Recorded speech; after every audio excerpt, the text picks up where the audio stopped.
Okay. Okay. Bismillahirrahmanirrahim. Assalamualaikum warahmatullahi wabarakatuh dan selamat sejahtera saya ucapkan kepada hadirin sekalian. Alhamdulillah dan rasa syukur terhadap ilahi kerana pada hari ini kita bersama-sama dapat dipertemukan dalam sebuah diskusi ilmiah. Hari ini kita akan mengupas tentang sebuah topik yang berjudul Kejuruteraan Genetik, satu kajian dari perspektif sains dan agama. Kata orang, kalau tak kenal maka tak cinta. Oleh itu, sebelum kita pergi dengan lebih jauh lagi, apa kata kita berkenalan dengan 4 orang ahli panel yang sudi meluangkan masa bersama kita pada hari ini. Okey, baiklah. Ahli panel kita yang pertama, Saudari Amni Nur Zafira daripada Kelantan ya. Okey, Saudari Amni ini merupakan seorang pensyarah dari Universiti Malaya. Alhamdulillah. Okey, apa khabar Saudari Amni? Baik. Okey, Alhamdulillah. Seterusnya, saya memperkenalkan ahli panel kita yang kedua. Tampak segak bergaya ya pada hari ini, iaitu Saudara Haziq. Saudara Haziq ini merupakan seorang doktor pakar di Hospital Tanjung Rambutan ya. Wish, dahsyat kerja tu hamba ni Okey, apa khabar Saudara Haziq? Baik. Alhamdulillah, sihat semua.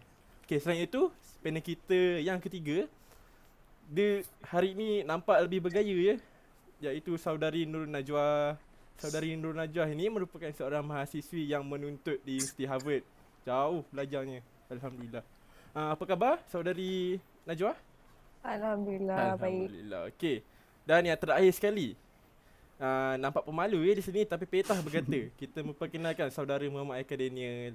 Saudara Haikal Daniel juga merupakan seorang mahasiswa tapi dia menuntut di Universiti Oxford. Jauh jugalah. Alhamdulillah. Okey, apa khabar Saudara Haikal? Alhamdulillah baik. Alhamdulillah. Terima kasih. Okey, sebelum saya memulakan perbincangan kita pada hari ini, mesti hadirin sekalian bertanya-tanya, apakah itu kejuruteraan genetik? Okey. Menurut Kamus Dewan, kejuruteraan membawa maksud kepandaian ataupun perbuatan mereka dalam membuat jentera. Manakala genetik pula dapat didefinisikan sebagai kajian tentang keturunan dan cara individu mewarisi satu ciri dan memindahkan ciri tersebut daripada satu generasi ke generasi lain melalui gen. Okey. So dari sini dapatlah saya katakan bahawa kejuruteraan genetik ini sering dikenali sebagai pengubahsuaian genetik ataupun manipulasi genetik, iaitu penggunaan bioteknologi yang memanipulasikan organisma secara langsung. Okey, ia juga merujuk pada pelbagai teknik untuk mengubah susunan gen lah, termasuk pemindahan gen di dalam varietasi sempadan spesies. Okey. Okey, saya ingin menunjukkan soalan lah kepada panel kita yang pertama. Seperti yang kita ketahui, sesuatu perkara tidak akan berhasil tanpa penggeraknya. Jadi, apakah faktor yang menyebabkan kejuruteraan genetik ini diwujudkan pada masa ini? Dipersilakan. Okey, Assalamualaikum warahmatullahi wabarakatuh. Terima kasih kepada mereka kita yang dapat segat juga hari ini. Okey. Kejuruteraan genetik sering digunakan di dalam pelbagai industri, contohnya dalam industri perikanan, peternakan dan juga pertanian. Ia sering menjadi topik utama kepada seluruh kepada para masyarakat. Namun begitu, ada sesetengah masyarakat, terutamanya ahli agama, mengatakan bahawa penggunaan kejuruteraan genetik ini melanggar etika agama yang sering kita ketahui. Oleh itu, marilah kita selusuri faktor-faktor penggunaan kejuruteraan teknologi genetik dalam kehidupan kita. Okey, yang pertama adalah kejuruteraan genetik ini digunakan di dalam industri peternakan dan pertanian. Okey, kenapa kita perlukan menggunakan kejuruteraan genetik ini? Kerana memandangkan masyarakat kita semakin berkembang dari hari ke hari. Oleh itu, kita semakin kekuranganlah keperluan bahan makanan. So, untuk menghasilkan lebih banyak makanan, kita akan menggunakan teknologi kejuruteraan genetik ini. Okey, di sini terdapat dua cara. Yang pertama ialah penggunaan tanaman transgenik di mana penggunaan ini boleh menghasilkan lebih banyak sumber makanan lah. Yang kedua tu proses pengacukan di mana contohlah dalam bidang pertanian tu kita memilih, contohlah untuk pertanian kita memilih biji benih tu berdasarkan hasil tanaman, saiz tanaman, jenis dan warna yang berkualiti untuk menghasilkan lebih banyak sumber pertanian lah. Ia juga boleh diaplikasikan dalam peternakan. Cumanya kita akan pilih berdasarkan baka lah. Okey. Jika kita memenuhi kriteria ini, pastinya kita akan boleh memenuhi sumber makanan. Selain itu, kita juga boleh memasarkan um, peternakan dan pertanian kita di luar negara. Okey. Tapi di sini masih ada lagi perdebatan di antara ahli agama dan para saintis kerana ada sesetengah saintis tu dia mengambil, contohlah dia mengambil genetik daripada manusia dan juga genetik daripada sumber haiwan dan digabungkan untuk menghasilkan satu organisma yang baru. Tetapi bagi ahli agama mereka mendebatkan bahawa manusia tidak boleh menghasilkan organisma yang baru kerana organisma itu hanya boleh diciptakan hanya daripada Tuhan.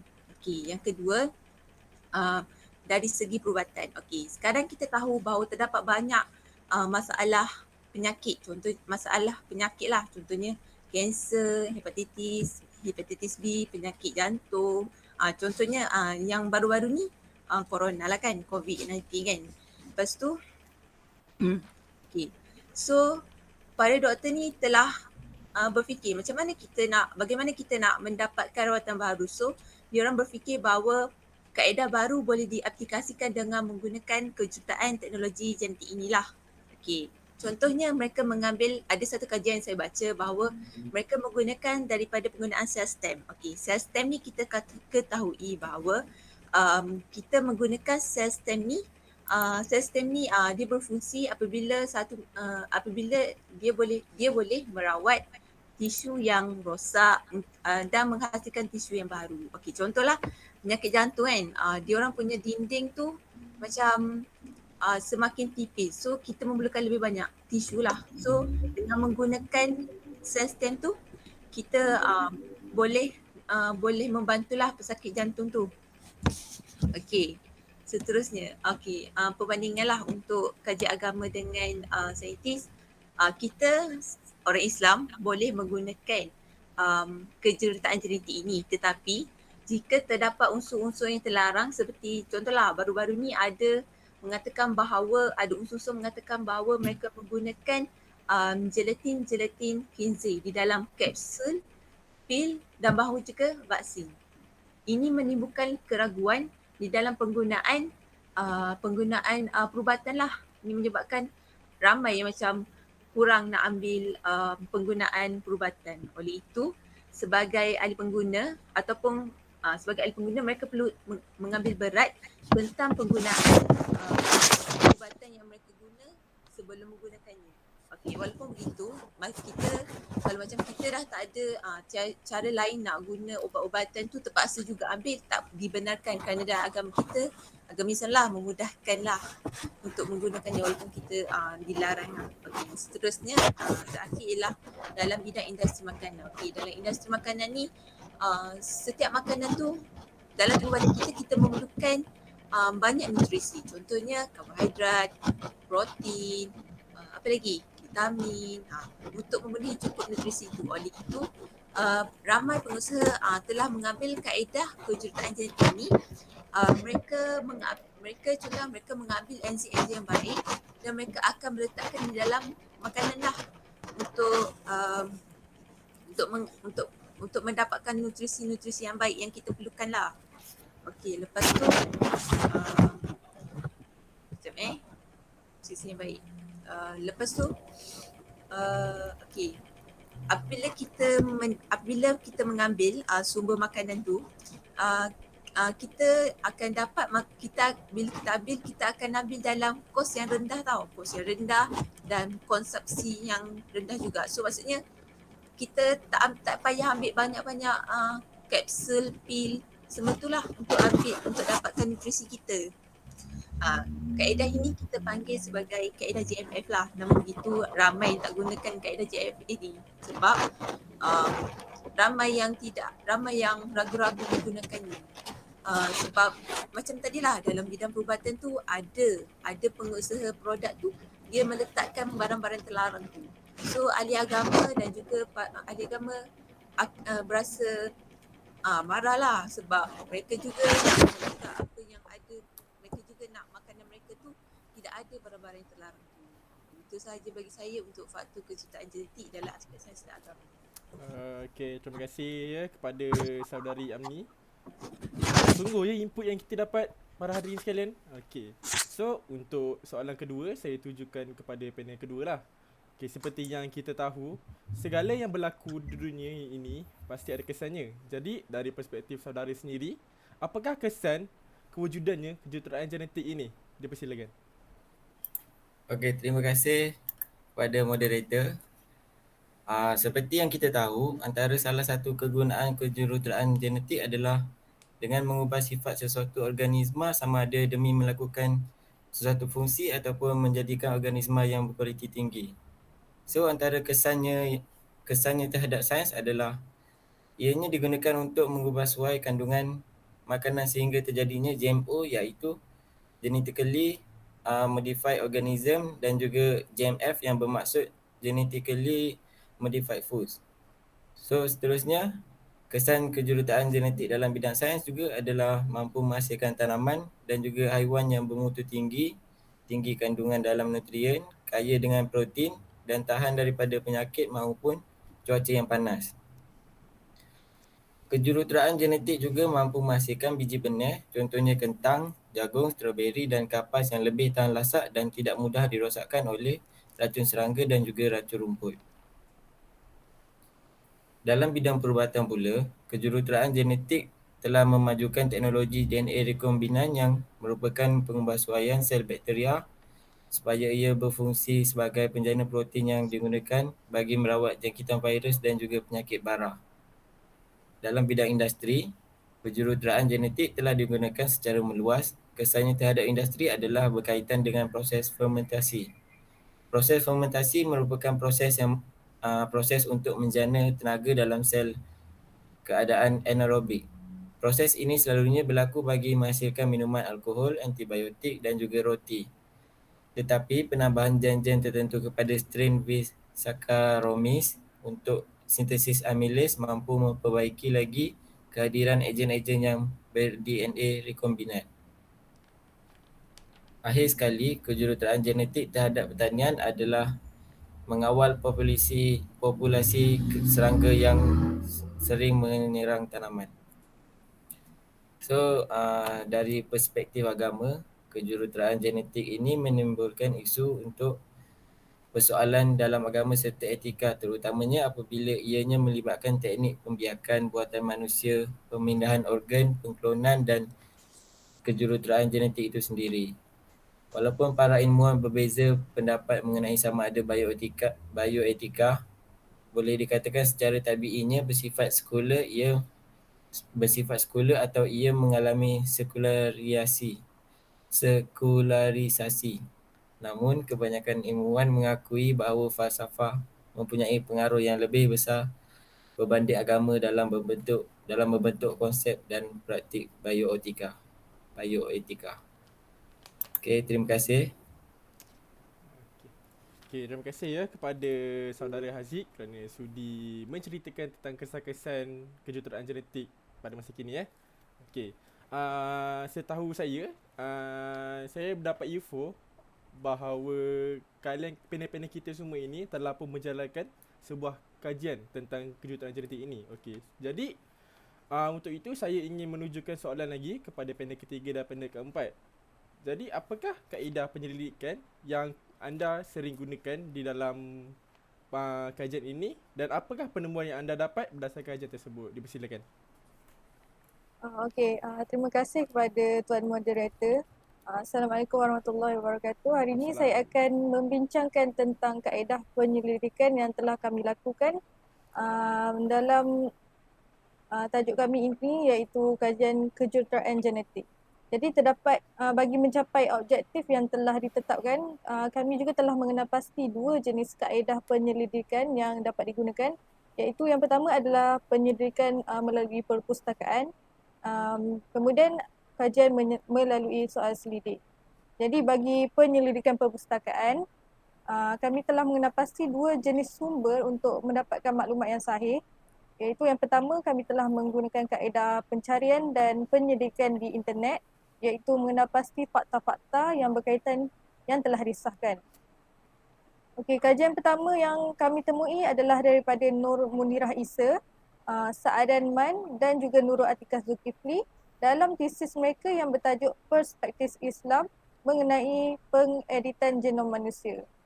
Okay, kemudian kajian kedua adalah oleh Engku Ahmad Zaki Engku Alwi, Nur Azmi Anas, Wan Rohani Wan Taib dan Muhammad Fudzari Razali dengan tesis mereka yang bertajuk Isu-isu Genetik Manusia dari Perspektif Sains dan juga Islam. Kemudian kajian ketiga yang dibuat oleh Nazrul Hisham Nazaruddin dan juga Rogayah Seketi yang bertajuk Pembaharuan dalam Kejuruteraan Genetik Tumbuhan menuju ke arah teknologi gen bersih. Kemudian kaedah penyelidikan yang kedua adalah melalui kajian melalui soal selidik. Kajian soal selidik telah mendapat maklum balas daripada 60 orang responden yang juga terdiri daripada pelbagai latar belakang, pekerjaan, pengalaman dan juga umur. Okay, jadi sebanyak 15 soalan pilihan jawapan disediakan dan satu soalan pengumpulan pendapat telah dihasilkan dalam orang kaji selidik. Okey, jadi saya akan bentangkan tentang soalan yang telah kami ajukan kepada responden, iaitu soalan pertama adalah tentang pengetahuan am berkaitan dengan kejuruteraan genetik. Hasil kajian telah mendapati seramai 26 orang responden yang mewakili 43.3% dari keseluruhan responden berpengetahuan dalam bidang sains yang melibatkan manipulasi genetik yang terdapat di dalam molekul DNA.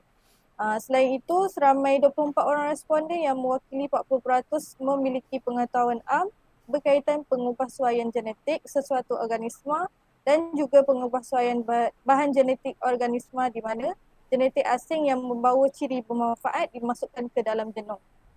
Selebihnya mewakili 16.7% ataupun 10 orang responden berpengetahuan am dalam kaedah untuk menggabungkan satu genetik dan sebahagian DNA suatu spesies dengan genetik bagi satu spesies yang lain. Okey, kemudian kita akan berpindah kepada soalan yang kedua iaitu penggunaan bidang bioteknologi dalam kejuruteraan genetik.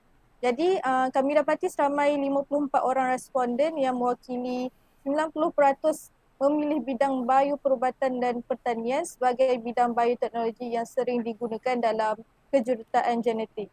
Manakala bidang industri dan penghasilan tenaga mempunyai peratusan yang sama iaitu sebanyak 5% mewakili 6 orang responden. Okay, kemudian kita akan berpindah kepada soalan ketiga iaitu kaedah yang digunakan dalam kejuruteraan genetik. Okay, jadi dalam pemilihan kaedah yang digunakan dalam kejuruteraan genetik, terdapat 19 responden telah memilih kaedah memodifikasi genetik iaitu mewakili sebanyak 31.7%. Seterusnya diikuti dengan peratusan kedua tertinggi iaitu sebanyak 28.3% adalah memilih kaedah penggabungan genetik terdiri daripada 17 orang responden.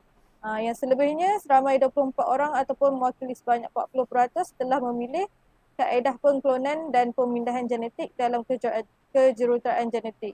Didapati majoriti 31.7% responden telah memilih kaedah memodifikasi genetik sebagai kaedah yang sering digunakan dalam kejuruteraan genetik. Okey, terima kasih.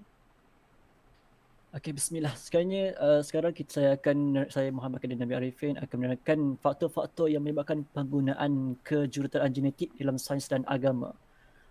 Sebagaimana kita tahu, faktor-faktor ni menyebabkan ramai yang menggunakan kaedah kejuruteraan genetik ni. Faktor-faktor utama yang dipilih di sini kita dapat lihat melalui kajian yang kami dapat daripada responden seramai 46.7% iaitu majoriti daripada 60 responden ini memilih untuk menghasilkan hasil pengeluaran yang berkualiti. Bermakna di sini seperti contoh yang telah diberikan pada panel seperti tadi, sebagai contoh tenusur ataupun nutrien untuk kita hasilkan dalam bidang pertanian ataupun peternakan untuk kita memenuhi keperluan industri ataupun industri makanan dalam negara kita terutamanya. Seterusnya, mengapakah ramai ahli keagamaan yang menentang penggunaan kejuruteraan genetik tanpa had? Seramai 88.3% majoritinya adalah untuk memilih mengubah ciptaan Tuhan yang telah lama wujud. Seperti yang kita tahu tadi, panel ada mengatakan kesan-kesan penggunaan genetik ini inilah yang ramai ahli keagamaan yang takut sebenarnya, kerana ada setengah para saintis atau para ahli-ahli biological genetik menyalahguna kejuruteraan genetik ini untuk mengubah suai DNA yang telah diwujudkan ataupun dicipta oleh Tuhan. Sebagai contohnya, sebagai kita telah ketahui, satu kajian ataupun satu hasil yang telah dilakukan di China, seorang atau sekumpulan kejuruteraan genetik di China telah berjaya menghasilkan dua bayi kembar yang yang kalis akan penyakit kanser, di mana mereka mengubah mengesan ataupun detect kod genetik yang terdedah pada kanser itu, dan mereka mengolahkan kod genetik itu. So pada masa kedatang mereka alhamdulillah dengan selamat, tapi mereka terdedah pada faktor-faktor lain. Semestinya walaupun mereka telah mengubah kod genetik yang telah mereka lalui, itu dapat membendung daripada terima penyakit kanser, tapi mereka terdedah pada penyakit lain. Dan mereka juga terdedah pada pendeknya umur ataupun jagaan umur mereka mungkin sekitar 60 atau 70 tahun sahaja. So di sini adalah ramai ahli keagamaan menunjukkan rasa ketakutan ataupun ragu-ragu akan keselamatan dan keselamatan manusia, terutamanya apabila kejuruteraan genetik ini diaplikasikan dalam bidang perubatan. Kerana ia seperti bagi mereka ahli keagamaan ini seperti manusia sendiri mengambil alih tempat Tuhan untuk menciptakan ataupun mengubah suai ciptaan Tuhan yang asal. So yang terakhir adalah antara penggunaan kejuruteraan genetik yang berikut yang manakah bersuai dari sudut keagamaan. 45% di sini memilih menggunakan terapi gen untuk merawat mereka yang mengalami penyakit kulit. Seperti kita tahu bila dalam bidang perubatan, kita tahu apabila seorang itu cedera parah ataupun melalui lecur yang secara agresif atau lecur yang majoriti yang boleh mengakibatkan parut yang mendalam ataupun kecacatan kekal pada muka. So contohnya sebagai pada muka, so terapi genetik ni penting untuk merawat penyakit-penyakit ataupun parut-parut yang telah mereka lalui akibat contoh daripada kebakaran ataupun kemalangan sebagai contohlah efek-efek yang mereka terima. So di sini bagi saya inilah antara soalan-soalan yang kami telah berjaya mengutarakan pada semua responden. Alhamdulillah 60 responden berjaya menjawab dengan baik. Dan setakat ini saja daripada saya. Terima kasih. Okey, alhamdulillah. Terima kasih ya kepada panel-panel kita kerana hari ini sudi hadir dan meluahkan masa bersama kita. Alhamdulillah. Okey, bidang kejuruteraan genetik ini memang mempunyai potensi masa depan yang sangat luas dalam banyak bidang. Walau bagaimanapun, memang menjadi lumrah apa-apa yang baharu pasti akan wujudnya kerisauan tentang apakah kesan sampingan yang boleh dibawa di dalam beberapa bidang kerana ia masih dalam peringkat kajian dan kesilapan boleh berlaku. Itu semestinya. Okey, so keseluruhannya, teknologi kejuruteraan ini memberi banyak manfaat kepada manusia di dalam banyak aspek kehidupan. Ia boleh dianggap sebagai salah satu daripada pencapaian manusia di dalam menjadikan kehidupan ini lebih mudah dan lebih selamat. Okey, sebelum mengakhiri bicara forum kita pada hari ini, terimalah serangkap pantun yang berbunyi: tuailah padi antara masak, esok jangan layu-layuan. Intailah kami antara nampak, esok jangan rindu-rinduan. Sekian saja untuk hari ini. Terkasar bahasa, tersilap bicara, mohon dimaafkan. Sesungguhnya yang baik itu datangnya daripada Maha Pencipta dan yang kurangnya datangnya dari khilafan dari kami sendiri. Allahu'alam.